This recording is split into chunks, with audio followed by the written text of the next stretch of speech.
Hello बच्चों, चलिए प्रश्न को पढ़ते हैं। रासायनिक समीकरण संतुलित करने के लिए कौन सा नियम है? हमें नियम बताना है कि एक रासायनिक समीकरण को संतुलित करने के लिए कौन सा नियम लागू होता है। मुख्य अवधारणा, मुख्य अवधारणा, मुख्य अवधारणा में हम लिखेंगे इस नियम का नाम, जिसे हम कहते हैं द्रव्यमान संरक्षण का नियम।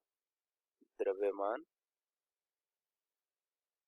संरक्षण का नियम क्या कहता है? द्रव्यमान संरक्षण का नियम ये नियम कहता है कि न तो किसी द्रव्यमान को उत्पन्न किया जा सकता है और न ही नष्ट किया जा सकता है। तो हम लिख लेते हैं इसके जो कथन है, किसी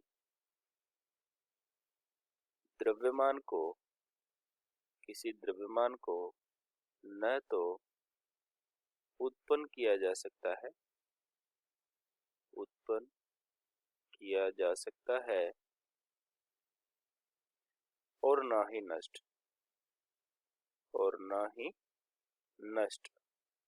इसका कहने का मतलब है कि किसी भी अभिक्रिया के दौरान, किसी रासायनिक अभिक्रिया के दौरान जो द्रव्यमान होता है वो संरक्षित रहता है। किसी अभिक्रिया के दौरान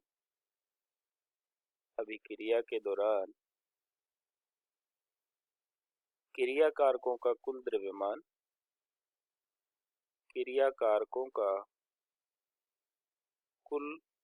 द्रव्यमान बनने वाले उत्पादों के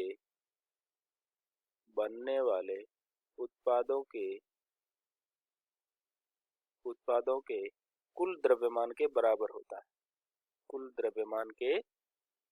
बराबर होता है। कैसे होता है? एक अभिक्रिया लिख लेते हैं हम कि कार्बन प्लस ऑक्सीजन बना रहे हैं CO2।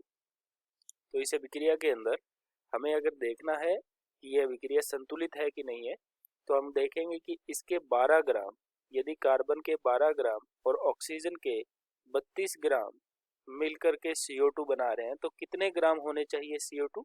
वो होना चाहिए इन दोनों के द्रव्यमान के योग के बराबर, जो कितना होगा? 44 ग्राम होगा। ठीक है, तो CO2 कितना बनना चाहिए? 44 ग्राम ही बनेगा। ये एक संतुलित समीकरण है। और यही संतुलित समीकरण कौन से नियम पर आधारित है? द्रव्यमान संरक्षण के नियम पर आधारित है। ठीक है, तो आशा करते हैं आपको समझ आया होगा। धन्यवाद।